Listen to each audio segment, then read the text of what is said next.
जय हिंद बच्चों, हमारे YouTube चैनल में आप सभी का स्वागत है।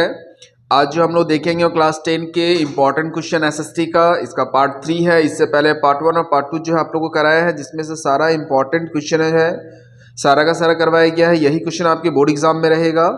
आज हम लोग इसका पार्ट 3 देख रहे हैं, तो आशा है कि आपको सारी समझ में आएगी। देखिए, जिसमें इतना क्वेश्चन कराया जा रहा है, सेम वैसा ही सवाल आपके एग्जाम में आने वाला है, तो एक बार जरूर देख लीजिएगा। देखिए, पहला जो सवाल है इसमें क्या है, हम लोग जो अभी इंपॉर्टेंट क्वेश्चन देखेंगे, मुद्रा और साख वाला जो चैप्टर 3 है इकोनॉमिक्स का, वहां से देखने वाले हैं। चलिए देखते हैं। सबसे पहला क्वेश्चन लिखा हुआ है कि वस्तु विनिमय प्रणाली क्या है। जैसे कि आप लोग को मालूम होगा, वस्तु विनिमय प्रणाली क्या होती है कि एक वस्तु के बदले दूसरी वस्तु का जो आदान प्रदान किया जाता है, जिसे हम लोग वस्तु विनिमय प्रणाली कहते हैं। लिखा भी है, यह एक ऐसी प्रणाली है जिसमें वस्तुओं का क्रय विक्रय यानी कि आदान प्रदान बिना मुद्रा की आवश्यकता से होती है, बिना मुद्रा की सहायता से, बिना होगा, ठीक है, बना हो गया है, बिना मुद्रा की सहायता से किया जाता है। ठीक है, ये जब भी आएगा 2 नंबर के लिए छोटा सा पूछा जाएगा। क्वेश्चन नंबर 2 पर आते हैं। बैंक मुख्यतः कितने प्रकार के होते हैं। देखिए, बैंक जो होती है वो 2 प्रकार का ही होता है। हम लोग जो देखते हैं एसबीआई बैंक हो गया, स्टेट बैंक हो गया, ये बैंक वो बैंक, तो ये सब बैंक जो है बैंक का प्रकार नहीं है ना।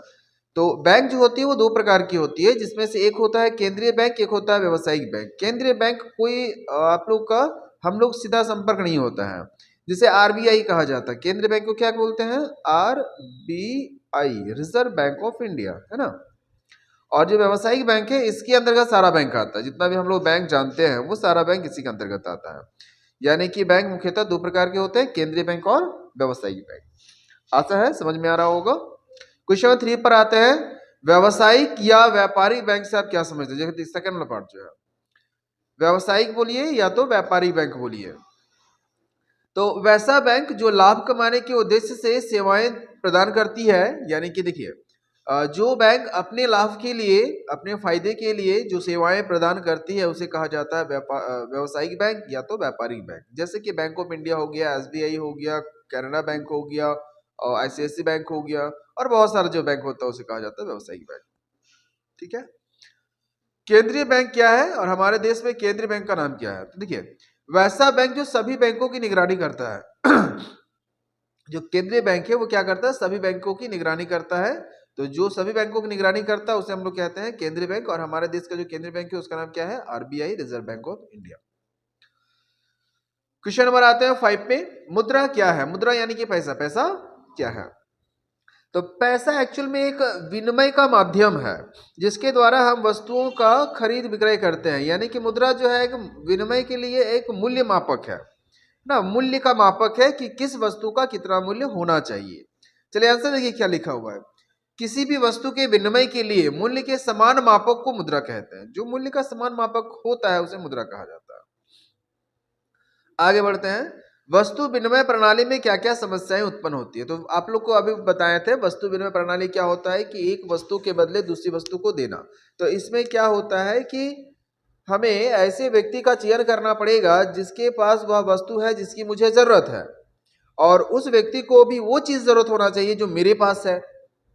तो ऐसा हो पाना संभव नहीं हो पाता कभी। जैसे कि मेरे पास ढेर सारा अनाज और कपड़े की आवश्यकता है, तो मुझे एक ऐसे व्यक्ति को ढूंढना पड़ेगा जिसके पास कपड़ा है और उसे अनाज की आवश्यकता है, तभी ना हम लोग वस्तु को एक दूसरे को दे सकते हैं। तो देखिएगा, वस्तु विनिमय प्रणाली में मुख्यतः 2 प्रकार की समस्याओं को बारे में बताया है। आवश्यकता के दोहरे संयोग के उपयोग, यानी कि आवश्यकता से अधिक चीजें हो जाती है। मूल्य के समान मापक में कमी। ठीक है, चलिए आगे बढ़ते हैं। देखिएगा, आप लोग अक्सर देखे होंगे कि 10 रुपए के नोट में लिखा होता है कि मैं धारक को 10 रुपए देने का वचन देता हूं या वचन अदा करता हूं। इसका क्या मतलब है। आप 10 रुपए का नोट लीजिए, 20 रुपए का नोट लीजिए, या 50 रुपए का लीजिए, या 500 का लीजिए, सब में कुछ ना कुछ लिखा रहता है। 10 रुपए का नोट होगा तो उसमें 10 का लिखा रहता है, 50 का होगा तो 50 का लिखा रहता है। तो ये जो लिखा रहता है उसका क्या मतलब है। तो इसका अर्थ होता है कि 10 रुपए के नोट के साथ वह किसी भी 10 रुपए के वस्तु का संग्रहित रहता है। यानी कि उसमें मूल्य कितना होता है, 10 रुपए का। अगर 10 रुपए का नोट लिखा हुआ है तो जाहिर सी बात है कि उसमें 10 रुपए की वस्तु का मूल्य उसमें संग्रहित है। तो देखिए इसका आंसर लिखा है। इसका अर्थ है कि 10 रुपए के नोट के साथ किसी भी 10 रुपए के वस्तु का मूल्य संग्रहित है, यानी 10 रुपए में से 10 रुपया का ही मूल्य संग्रहित है। आगे बढ़ते हैं। मुद्रा के आधुनिक रूप क्या क्या होते हैं? ये सब ऑब्जेक्टिव के लिए है, ध्यान रखिएगा सर, ऑब्जेक्टिव क्या है 2 मार्क्स के लिए। मुद्रा के आधुनिक रूप क्या क्या है? तो मुद्रा का जो अभी का इस्तेमाल करते हैं हम लोग, करेंसी इस्तेमाल करते हैं, इंटरनेट बैंक होता है और क्रेडिट कार्ड होता है जो हम लोग इसका इस्तेमाल करते हैं। आगे, औपचारिक ऋण किसे कहते हैं? देखिए, ऋण क्या होता है? ऋण माने होता है कर्ज, है ना। और ऋण 2 प्रकार के होते हैं, आगे हम लोग देखेंगे सब्जेक्टिव में भी। तो औपचारिक ऋण होता है और एक अनौपचारिक ऋण होता है, 2 प्रकार के ऋण पाए जाते हैं। तो औपचारिक ऋण क्या होता है उसे देखते हैं। वैसा ऋण जो किसी बैंक के द्वारा कागजी प्रक्रियाओं के द्वारा ली जाती है, बैंक ही नहीं, वैसा ऋण जो किसी कागजी कार्रवाई के द्वारा जो लिया जाता है उसे कहा जाता है औपचारिक ऋण, है ना। और वैसा ऋण जो किसी साहूकार, व्यापारी, मित्र, दोस्त या सगा संबंधियों से बिना किसी कागजी कार्रवाई के लिया जाता है उसे कहते हैं अनौपचारिक ऋण। तो औपचारिक ऋण में क्या होता है कि रेट वगैरह सब फिक्स कर दिया जाता है, लेकिन अनौपचारिक ऋण में ऐसा नहीं होता है। औपचारिक ऋण में समय अवधि दे दी जाती है कि आपको इतना समय में पे करना है, जबकि अनौपचारिक में जब मूड हुआ, जब मन किया, अब मेरा पैसा वापस दो, तो देना पड़ जाएगा। तो ये आपका 2 तरह का होता है। और देखिए आगे क्वेश्चन है, ऋण क्या है? तो ऋण क्या होता है? एक वास्तव में कर्ज है ना। तो ये कर्ज होता है जो लोगों की जरूरत को पूरा करता है। आगे आते हैं, चेक क्या है? चेक आप लोग जानते होंगे, जो चेक होता है जो कटता है। तो चेक एक्चुअल में होता है क्या, वर्ड अगर देखा जाए तो चेक एक कागज कागज सॉरी कहां चला गया, चेक एक कागज होता है, यहाँ पे होगा होता है, हो लिख दिया है। चेक एक कागज है ना, क्या है? चेक एक कागज है जो जमाकर्ता की खाता से किसी अन्य व्यक्ति को एक विशेष रकम भुगतान करने का आदेश देता है। ठीक है, थोड़ा सा वर्ड मिला लीजिएगा। चेक एक ऐसा कागजी दस्तावेज होता है, क्या बोले? चेक एक ऐसा कागजी दस्तावेज होता है जो जमाकर्ता यानी जिसका खाता है उसके जमाकर्ता के खाते से किसी भी अन्य व्यक्ति को कुछ रुपए अदा करने का आदेश देता है या वचन देता है।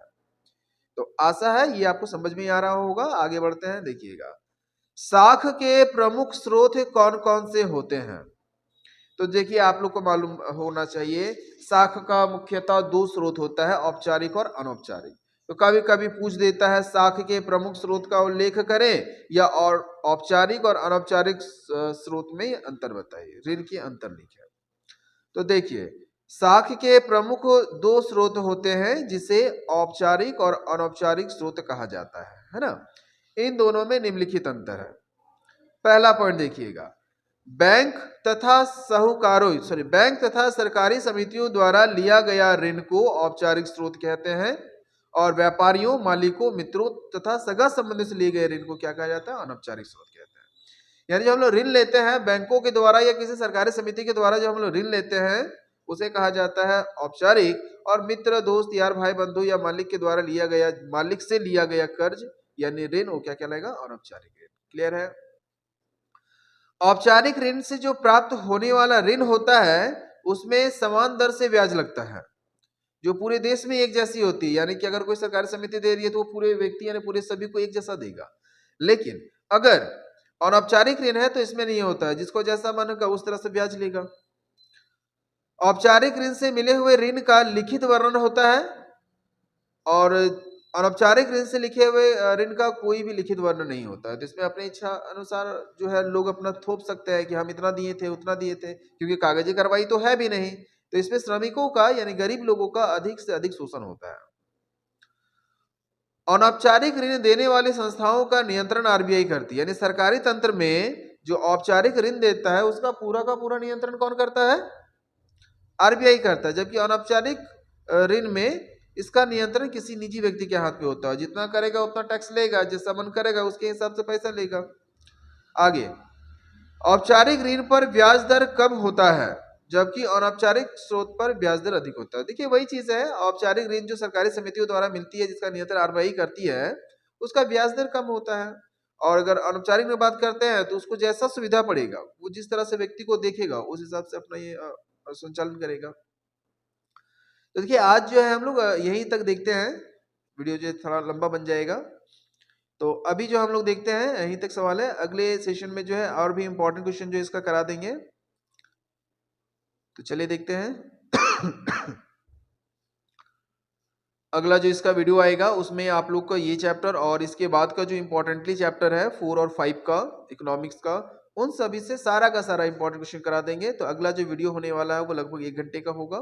तो आप लोग जरूर बने रहिएगा चैनल के साथ। आशा है कि आपको ये सारे सवाल जो है समझ में आ रहा होगा। फिर मिलते हैं नेक्स्ट वीडियो में, तब तक के लिए जय हिंद।